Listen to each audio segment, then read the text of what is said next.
Halo, selamat malam bersama kita menjauh sejenak dari hiruk pikuk politik, menjauh dari bermacam polemik dengan Pancasila dan konstitusi sebagai referensi kita berdiskusi untuk perbaikan negeri. Membahas beragam isu kebangsaan, bukan kepentingan pribadi, kelompok ataupun golongan.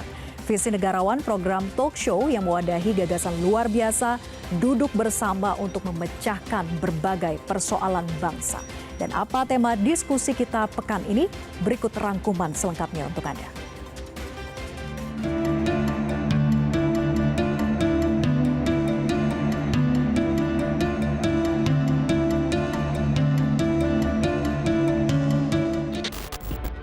Banyak teori kepemimpinan yang berakar dari ribuan tahun peradaban.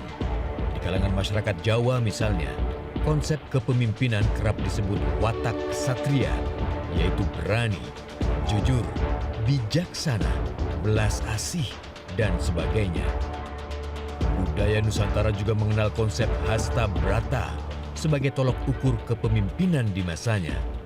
Dalam ajaran Hindu, hasta brata disebut sebagai 8 sifat dewa. Setelah masuknya Islam ke Nusantara, hasta brata bertransformasi menjadi 8 unsur alam, yaitu bumi, matahari, api, samudera, langit, angin, bulan, dan bintang. Sebagai agama mayoritas di Indonesia, berkembang pula konsep kepemimpinan menurut perspektif Islam. Menurut sabda Rasulullah, setiap insan manusia adalah pemimpin, dan setiap pemimpin akan diminta pertanggungjawaban kelak di akhirat. Umat Islam menjadikan riwayat hidup Nabi Muhammad sebagai contoh ideal kepemimpinan. Berbagai perbedaan pandangan adalah keniscayaan sebuah bangsa dengan keberagaman. Untungnya, kita memiliki Pancasila sebagai pemersatu pemikiran dan gagasan bangsa Indonesia. Kita memahami situasi pada hari ini, bahwasanya demoralisasi terjadi di mana-mana. Keruntuhan apresiasi dari masyarakat terhadap institusi-institusi resmi yang sudah hampir runtuh sama sekali. Inilah permasalahan kita. Kehilangan kepercayaan terhadap pemerintahan dalam menjalankan misi dan fungsi peran. Kehilangan kepercayaan kepada DPR kita yang menjalankan fungsi dan perannya sebagai DPR. Ini tentu amat sangat merugikan kita di dalam bermasyarakat, berbangsa dan negara. Setiap petinggi negeri pasti dibekali ilmu kepemimpinan. Harapannya, setiap pejabat negara akan menjadi seorang negarawan, yaitu memprioritaskan kepentingan bangsa di atas kepentingan kelompok dan golongan, dan perilaku mereka dapat memberi keteladanan. Ironisnya, upaya menanamkan nilai-nilai Pancasila seakan nyaris tak bersisa. Salah satu buktinya, tindak pidana korupsi terus merajalela. Perilaku para pemimpin di masa kini sangat berbeda dibandingkan para pemimpin di masa lalu. Para pemimpin pergerakan kemerdekaan paham betul dengan kalimat "Enleden is weg, is enleden is weg, leden is leden". Artinya, jalan pemimpin bukan jalan yang mudah. Memimpin itu menderita. Haji Agus Salim misalnya dikenal sebagai pejabat paling sederhana. Walau 4 kali menjabat menteri, Haji Agus Salim hanya mampu mengontrak rumah hingga akhir hayatnya. Atau Muhammad Natsir, Perdana Menteri yang sering menggunakan jas penuh tambalan. Begitu pula dengan Bung Karno yang tidak memiliki rumah pribadi saat harus keluar dari istana. Sebagai negara Pancasila, jiwa kepemimpinan semestinya hidup dalam sanubari seluruh anak bangsa. Model kepemimpinan ideal dapat kita temukan inspirasinya dari filosofi Pancasila. Dalam buku berjudul Menggagas Indonesia Baru, Manifestasi Pancasila, Gus Dur menulis, Pancasila adalah kunci keberhasilan bangsa Indonesia. Dan kepemimpinan yang berlandaskan Pancasila adalah kunci mencapai kesejahteraan bersama. Kepemimpinan Pancasila adalah pemimpin yang inklusif, adil, bertanggung jawab, dan berorientasi pada kemajuan dan kesejahteraan seluruh bangsa. B.J. Habibie juga berpesan bagi para pemimpin bangsa, dedikasikan waktu dan bekerja keras 24 jam penuh dalam masa kepemimpinan. Sedangkan Bung Hatta mendambakan negara pengurus, yaitu negara berisi pejabat bermental pelayan rakyat.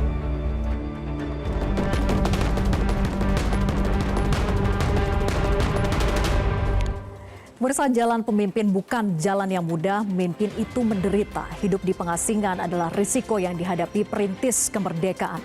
Begitu pula teladan kepemimpinan Panglima Besar Jenderal Sudirman yang tetap memimpin perang gerilya walau tengah sakit parah. Namun kepemimpinan bukan wilayah eksklusif pejabat pemerintahan. Islam mengajarkan setiap insan manusia adalah pemimpin dan setiap pemimpin akan dimintai pertanggungjawaban kelak di akhirat. Karena itu jiwa dan semangat kepemimpinan harus hidup dalam sanubari setiap anak bangsa. Indonesia sulit menjadi bangsa yang hebat jika hanya memiliki satu atau dua pemimpin besar.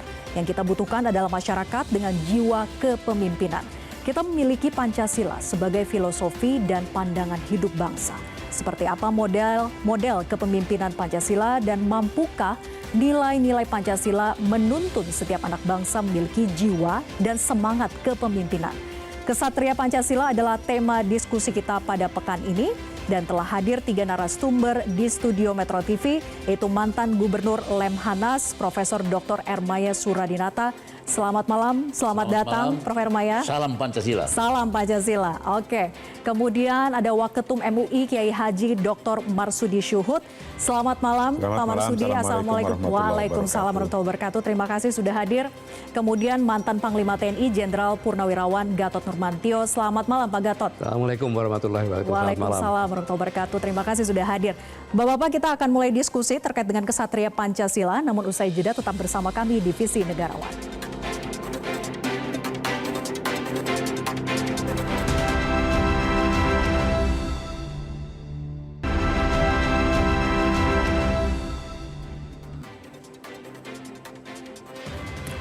Kembali bersama kami di Visi Negarawan, pemirsa. Gus Dur pernah menulis kepemimpinan yang berlandaskan Pancasila adalah kunci mencapai kesejahteraan bersama.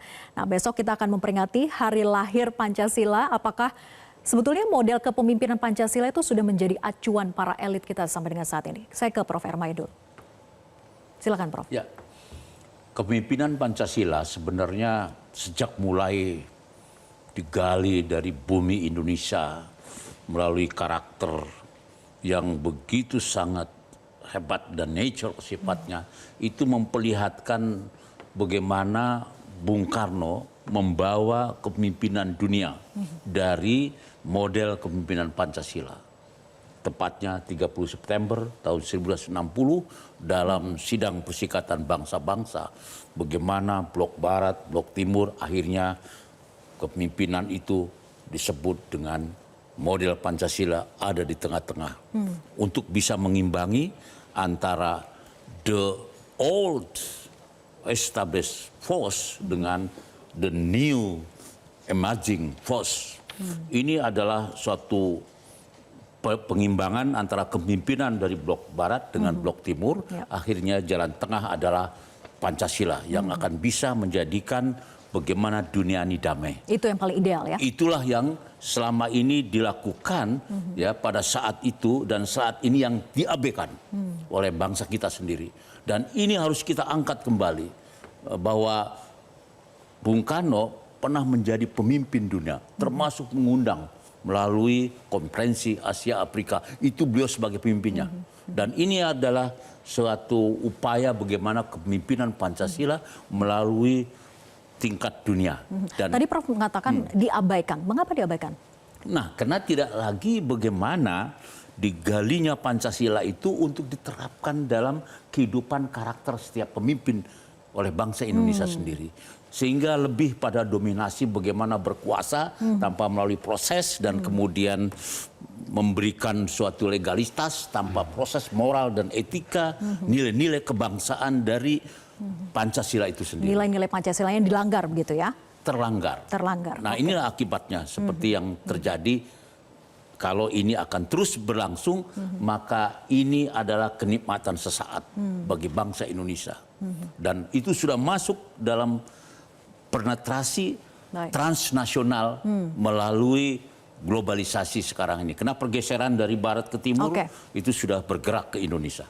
Tapi sebelum kita mendalami soal global gitu ya, saya ingin tanggapan dari Pak Marsudi seperti apa Pak terkait dengan elit kepemimpinan saat ini, apakah memang sudah bernilaikan Pancasila atau tidak sebagai acuannya? Bahwa sesungguhnya Pancasila yang telah kita sama-sama akui bersama dan yakini bersama bahwa Pancasila itu sebagai sebutannya itu qaidah amah. Qaidah amah atau aturan umum yang harus dipegangi oleh seluruh pemimpin. Karena ini kaidah umum harus diaplikasikan oleh seluruh pemimpin dari mulai presiden terus sampai bawah.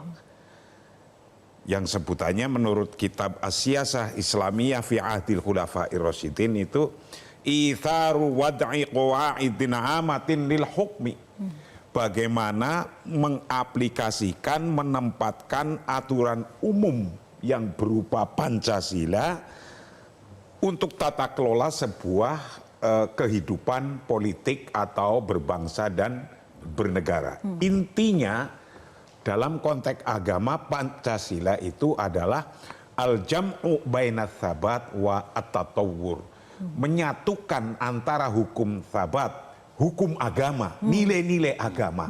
Yang diadopsi ke dalam Pancasila nilai-nilai gitu ya? agama disatukan dengan perkembangan zaman yang terus-menerus. Nah, nilai-nilai agama ay al-jam'u baina al-madzahib wan nizam. Maksudnya menyatukan dari banyak pandangan yang mungkin berbeda-beda, disatukan jadi nizam, jadi aturan, jadi undang-undang, turunannya itu. Nah, ketika yang demikian maka Pancasila itu nggak usah dibanding-bandingkan dengan kata-kata pilih mana, Al-Quran apa Pancasila. Ini tidak boleh dibandingkan begini. Kenapa? Karena Pancasila adalah bagian daripada nilai-nilai Al-Quran atau nilai-nilai agama. Jadi jangan dibanding-bandingkan yang apple atau tidak apple to apple. Dalam konteks melaksanakan atau kepemimpinan itu harus melaksanakan secara nilai-nilai Pancasila, minimal ada beberapa hal. Yang pertama, ayyakuna linnasi waliyul amri.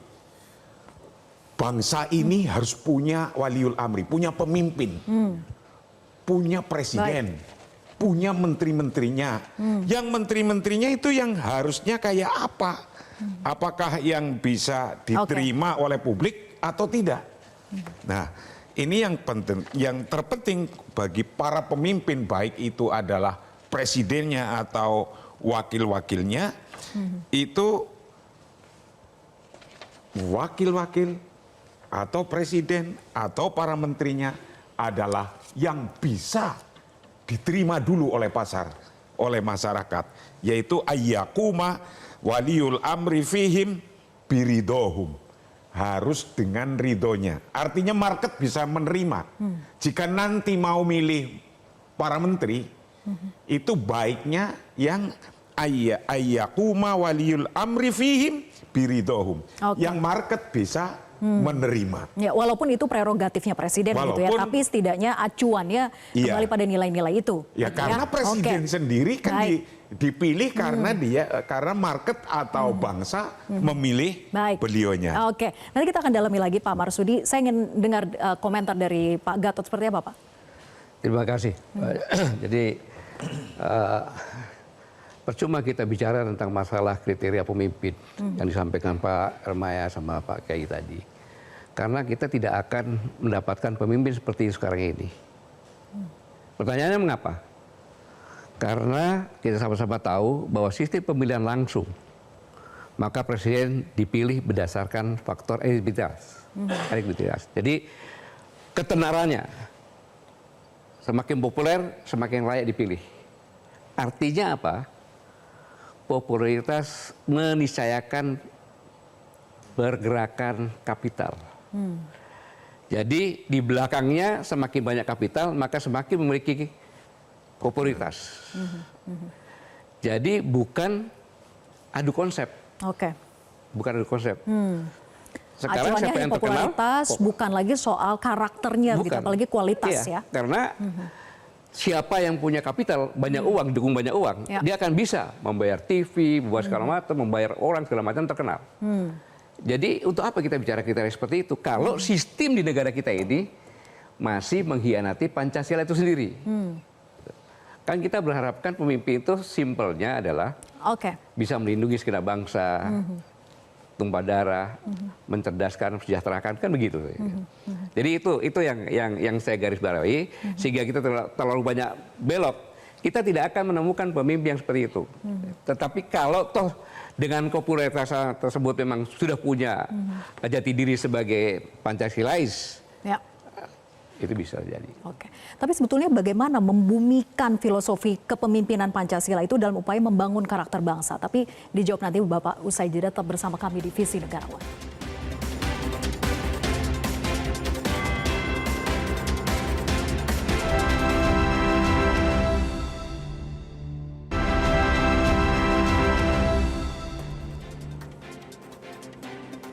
Terima kasih Anda masih bersama kami di Visi Negarawan. Pemirsa, kami melakukan polling di sosial media. Hasilnya mayoritas responden menyatakan Pancasila dapat terus relevan di masa depan.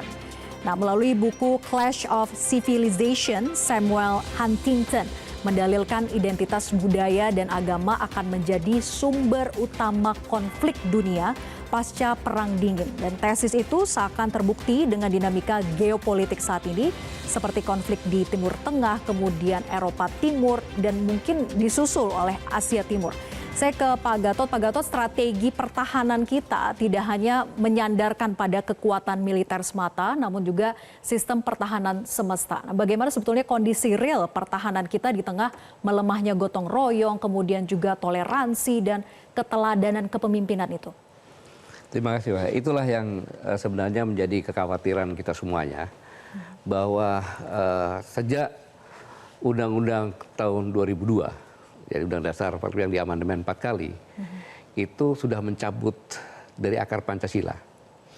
Karena memang kita harus membedah dari pembukaan atau pendahuluan Undang Dasar 1945, bahwa supaya berkehidupan kebangsaan yang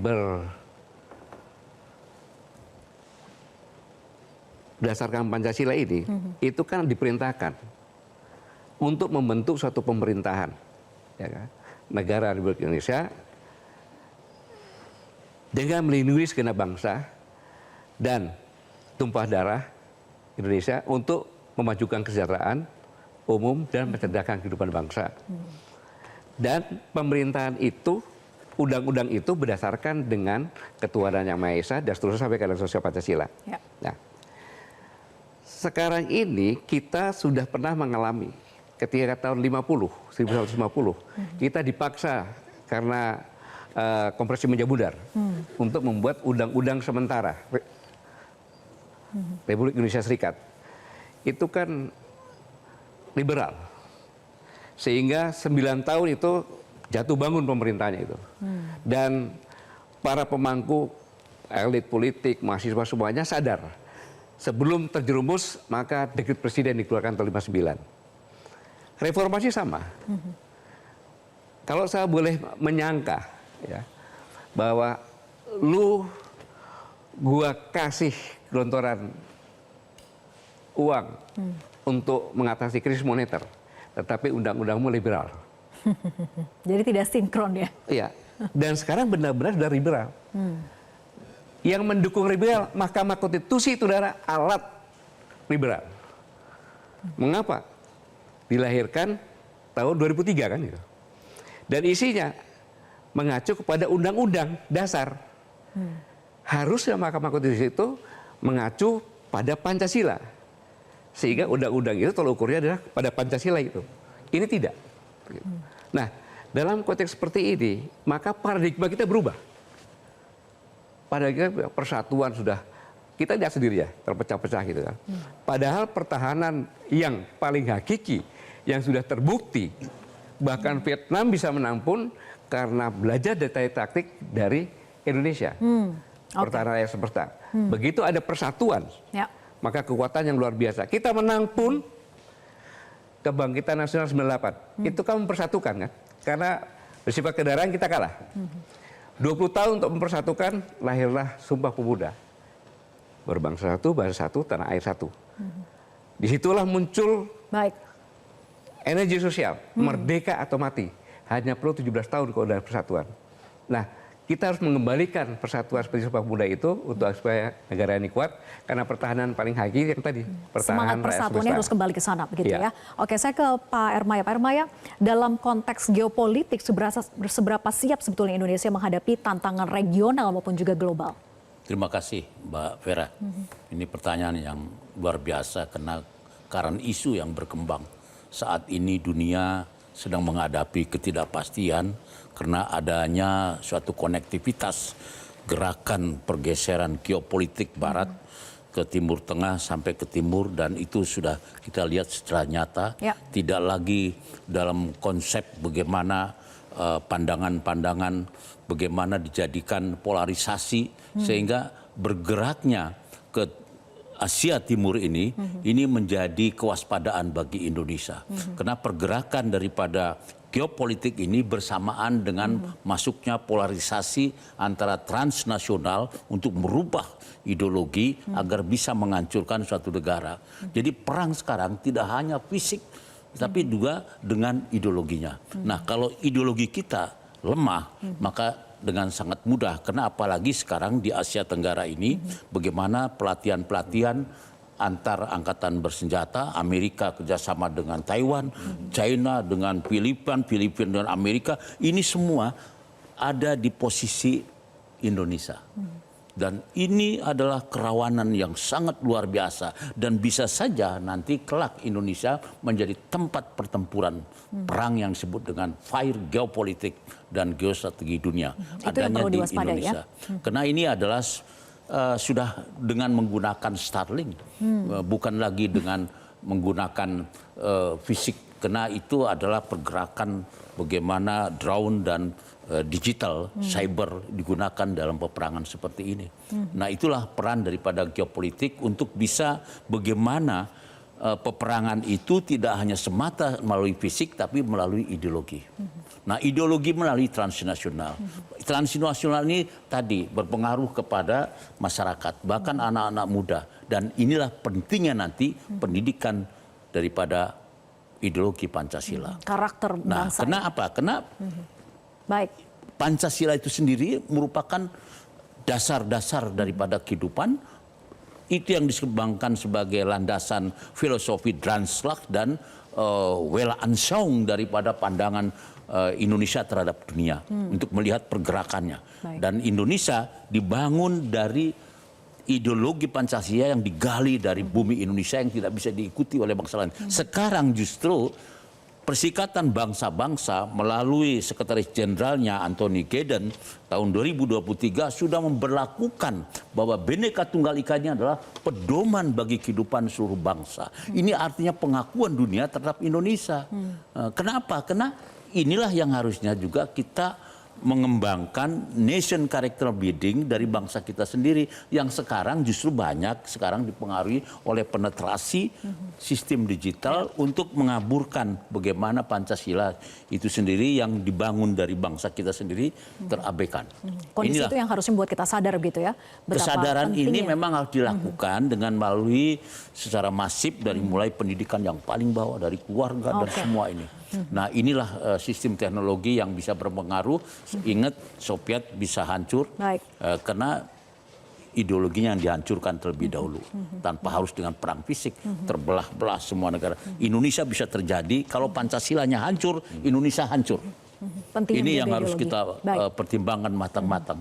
Baik. Saya ke Siapapun pemimpinnya. Siapapun pemimpinnya. Ya. Saya ke Pak Marsudi. Pak Marsudi, Pancasila mengajarkan bahwa keberagaman adalah kekuatan bukan kelemahan. Tadi juga Pak Ermaya sudah menyinggung soal Bhinneka Tunggal Ika begitu ya. Bagaimana sebetulnya dalam Islam Nusantara itu berkontribusi terhadap penguatan nilai-nilai kebangsaan? Bahwa sesungguhnya keberagaman dengan beda-beda kultur, budaya, bahkan beda bahasa yang tadinya beberapa di Indonesia kan ada ratusan bahasa, Ribuan. Pak. bahkan ribuan bahasa, dan juga agama yang berbeda-beda. Dalam konteks agama telah mengajarkan begini. Ketika Rasulullah membangun satu bangsa, Madinah namanya, itu di Madinah itu agamanya berbeda-beda. Ada yang Islam. Islam saja ada dua golongan, ada yang muhajirin, ada ansor. Tapi ada juga Nasrani, ada Yahudi, ada Majusi. Nah, seluruh agama yang ada di situ kemudian diikat dalam satu undang-undang. Itu bunyi undang-undangnya begini. Waman lahiqa bihim wajahada ma'hum innahum ummatun wahidah.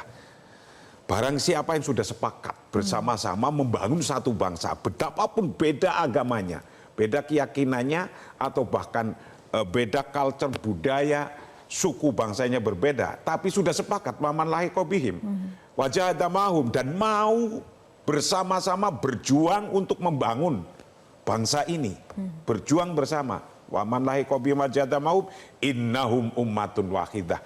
Betapapun berbeda-beda itu disebut tetap ummatun wahidah, bangsa yang satu. Jadi kita orang yang agamanya makin kuat mestinya berbangsa bernegara ini makin menyatu. Jika masih ada yang kurang-kurang, Bukan melihat dari sisi perbedaannya ya, begitu ya. jika masih ada yang kurang-kurang, tidak terlalu pesimis amat seperti ungkapan Pak Jenderal pertama kali tadi. Tapi mari kita bangun saja, karena negara itu membangun. Intinya bernegara membangun. Adanya kayak apa, kondisinya kayak apa, ya dibetulin gitu. Karena dalam fiqh daulah dikatakan, laqad shara amrud daulah wa bina'uha daruratan minad darurat. Bagaimana membangun bangsa ini ada suatu keharusan. Membangun di bidang apanya? Membangun sawa'un kana min jihati imaratil kaun am min jihati masalihi abnaiha. Baik itu membangun infrastruktur atau membangun masalihi abnaiha, kemaslahatan bangsanya. Human resource-nya dibangun, alamnya juga dibangun, jangan cuma dirusak terus. Begitu pula lingkungannya juga harus dijaga, jangan sampai rusak terus. Karena ingin menghasilkan ekonomi yang tinggi, kemudian tidak dipikirkan Dampak buruknya. kerusakannya, maka 300 triliun itu rusaknya. Yang katanya Bapak Kerugian negara itu ya. Oke.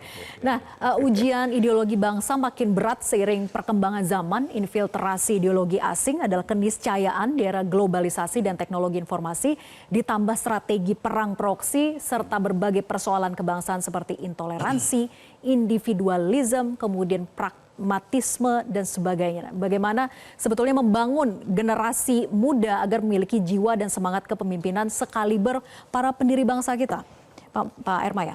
Ya, kita harus sudah mempersiapkan konsep, karena dulu ideologi dibangun itu, ideologi Pancasila itu lahir dari menggali karakter bangsa Indonesia, maka yang kita bangun adalah karakter bangsa Indonesia dengan melibatkan dari generasi muda dari kalangan keluarga, dan itu harus ditanamkan apa yang disebut dengan Volges. Apa yang disebut dengan Golges adalah jati diri bangsa. Dan itulah yang harus dibangun untuk bisa menanamkan bahwa kecintaan kepada bangsanya itu melebihi daripada cinta pada dirinya sendiri. Tetapi bangsa ini begitu lebih besar untuk mempertahankannya. Karena kita dengan ideologi Pancasila kita bisa mempersatukan. Perbedaan-perbedaan tadi sebetulnya indah. Tetapi justru keindahan itu akan membuat kita bersatu teguh untuk menjadi sebuah negara yang kuat. Nah, inilah yang harus dipertahankan terus sehingga nanti dalam sistem pendidikan yang sekarang udah dibuat oleh Badan Pembinaan Ideologi Pancasila itu adalah buku utama pendidikan Pancasila. Sudah kita lakukan dan ini kerjasama dengan Kementerian Pendidikan Tinggi, dan ini mulai tahun 2004 ini sudah harus dijalankan dan ini bertahap sampai pada perguruan tinggi. Nah, tapi tidak itu semata yang harus kita bangun adalah bagaimana sikap perilaku daripada pemimpin yang sekarang, daripada bagaimana sistem pendidikannya juga harus dirubah sehingga tidak hanya dalam pemberian mata pelajaran pendidikan Pancasilanya saja, tetapi semua mata kuliah atau mata pelajaran itu harus mengandung nilai-nilai Pancasila. Sehingga nanti tertanam apa yang dimaksud dengan ilmu yang mereka pelajari. Jadi betul-betul diaplikasikan. Diaplikasikan dalam ucapan, dalam tindakan. Bukan hanya dihafal.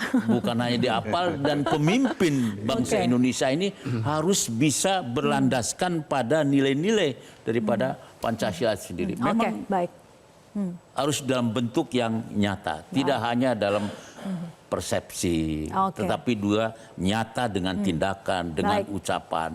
Nah, inilah Mbak Pera yang perlu kita lihat masa depan kepemimpinan. Jadi pekerjaan rumah kita bersama lah ya. Pak Gatot, silakan. Terima kasih Mbak Pera, bahwa kita harus waspada soal kehilangan mental dan kedaulatan ini, sebab kinerja penjajah itu tak pernah berhenti. Karena kita adalah suatu negara yang sangat seksi. Apapun ada di Indonesia. Bentuknya macam-macam sekarang ya? Macam-macam, yang tidak terlihat, tapi bisa dirasakan. Nah, saya hanya mengingatkan bahwa kita ini bangsa yang punya mental petarung, mental pantang menyerah, mental pemenang, yaitu mental Pancasila. Karena kita bangsa patriot dengan perjuangan sendiri bisa memerdekakan ini.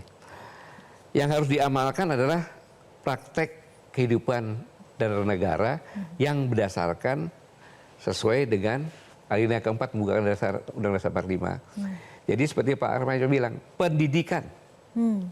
Kuncinya di situ. Pendidikan. Tapi pendidikan harus kembali lagi ke pendidikan yang tidak melupakan akar budaya. Karena Pancasila itu kalau boleh dipelajari, itu bisa ratusan tahun, ribuan tahun. Intisarinya itu. Etika tidak ada, kewarganegaraan nggak ada, bahasa nggak ada. Padahal bahasa dikatakan tadi Pak Yai tadi, itu dari ribuan bahasa bisa disatukan dengan bahasa Indonesia. Dan kemudian ada yang mengatakan, sekarang yang sedih, masa universitas itu tertier. Itu kan kepentingan untuk mencerdaskan kehidupan bangsa.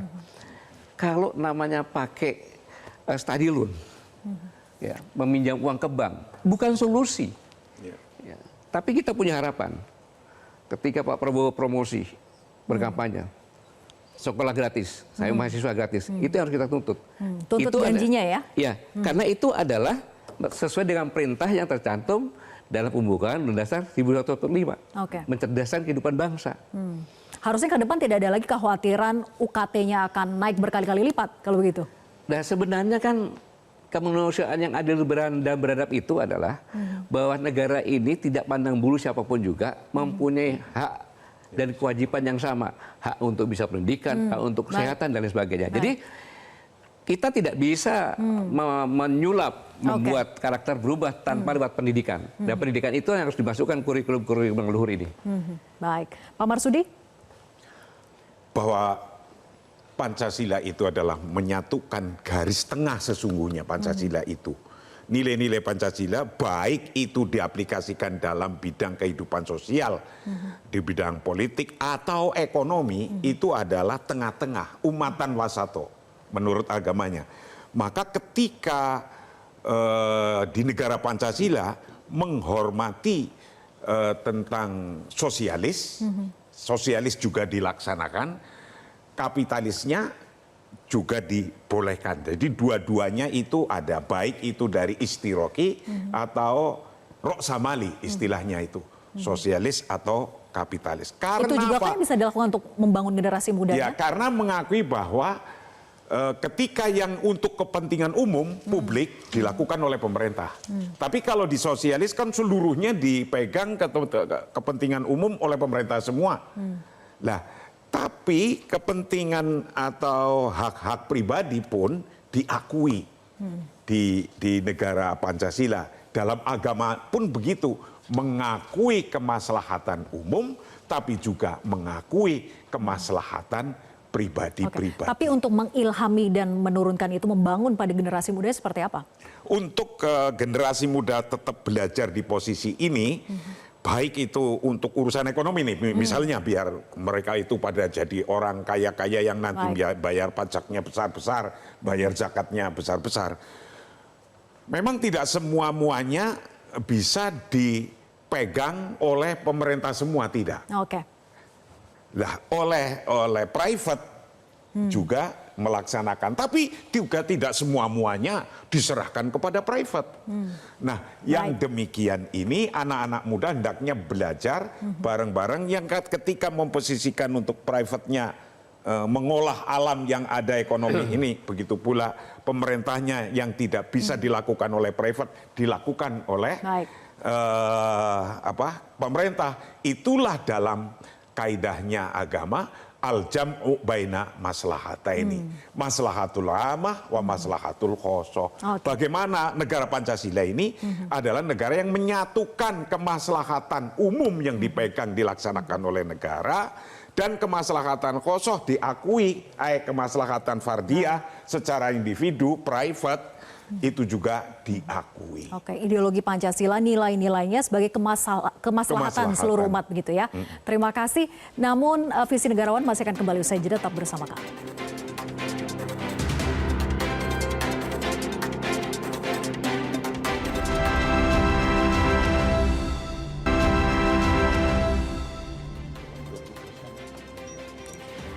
Kembali di Visi Negarawan, saya akan minta masing-masing narasumber untuk memberikan closing statement-nya terkait dengan topik kita malam hari ini, itu Kesatria Pancasila. Silakan Pak Hermaya. Terima kasih Mbak Vera. Kesatria Pancasila ini harus dibuktikan dengan memulainya. Pemimpin jangan lagi membuat aturan, karena aturan harus dibuat sebelum jadi pemimpin. Ini di negara kita masih terjadi. Pemimpin membuat aturan, padahal aturan yang membuat aturan itu harusnya pemimpin mengikuti aturan. Nah, itu terjadi sama seperti Pancasila, lahir lebih dulu sebelum negara ini merdeka. Sama dalam agama, Ar-Rahman alamal Quran khalaqal insan halamal bayan. Ya, apa yang terjadi? Al-Quran dulu. Baru apa? Baru insani.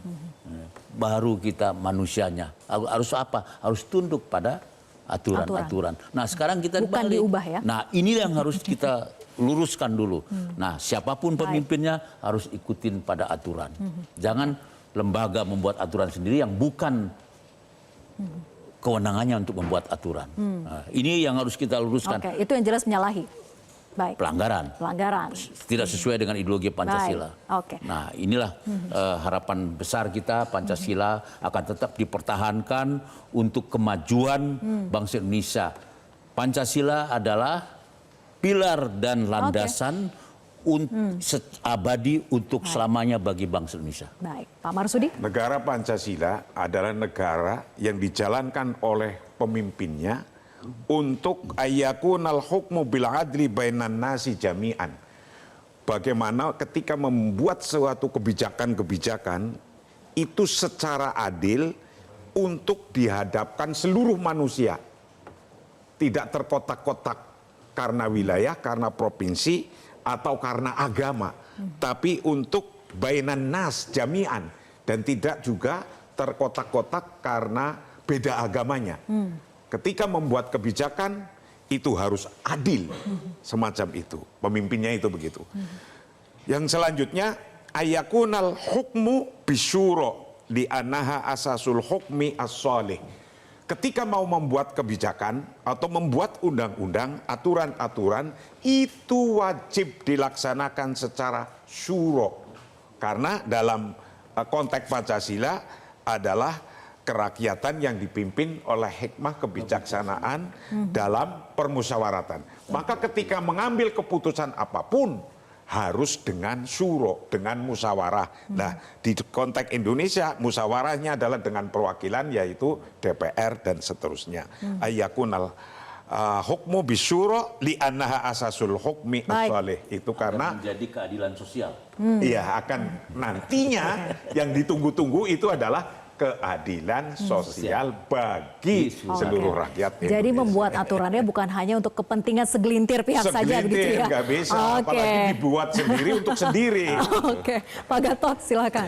Baik, Pak Sarah. Jadi konstitusi itu adalah pedoman yang dilakukan oleh para pemimpin, penyelenggara negara dan rakyatnya yang harus dipatuhi. Itu dulu yang pertama kali. Sedangkan sejak amandemen Undang-Undang yang keempat tahun 2002, itu undang-undang sudah neoliberal dan tidak berdasarkan Pancasila. Saya ulangi, tidak berdasarkan lagi Pancasila. Sesuai dengan perintah pembukaan Undang-Undang Dasar 1945. Bahwa Undang-Undang Dasar mengacu kepada Pancasila. Gitu.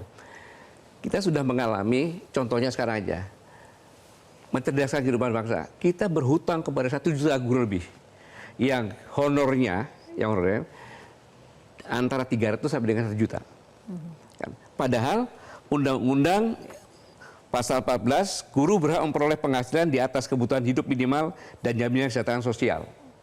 Tetapi bagaimanakah, mampukah kita membangun raga sekaligus membangun jiwa jika para guru masih prasejahtera? Itu tidak bisa. Tapi yang jelas, mulai di tahun habis reformasi sampai dengan sekarang ini, yang adalah kemunduran. Persatuan mundur, korupsi makin banyak, ya kan? Ekonomi mundur semuanya. Maksudnya apa? Kita sekarang ada di persimpangan. Apakah makin melanjutkan kita ke arah hancur atau kita kembali kepada akar negara Nusantara ini Pancasila. Nah, inilah yang harus bersama-sama mari kita Mengingatkan kembali begitu ya. berkooperasi tanpa persaingan bersama-sama untuk menyadarkan bahwa kita sudah jauh menyimpang dari apa yang diwariskan oleh para pendiri bangsa. Karena kejiwaan yang merubah undang-undang 4 kali amandemen itu bukan sama dengan peluru kita. Peluru kita membuat undang-undang menjaga agar jangan sampai anak cucu kita dijajah lagi. Baik, kita Jadi harus kembali pada ideologi Pancasila begitu ya, jati dalam diri bangsa. jati diri bangsa. Sebagai paling atas undang-undang. Baik. Maka Mahkamah Konstitusi harusnya dia mengacu kepada Pancasila untuk undang-undang yang ada gitu. Baik, terima kasih Bapak-bapak atas diskusinya luar biasa, memberikan insight dan manfaat bagi kita semua. Dan bersama saya Vera Bahaswan pamit undur diri. Terima kasih atas atensi Anda. Sampai jumpa.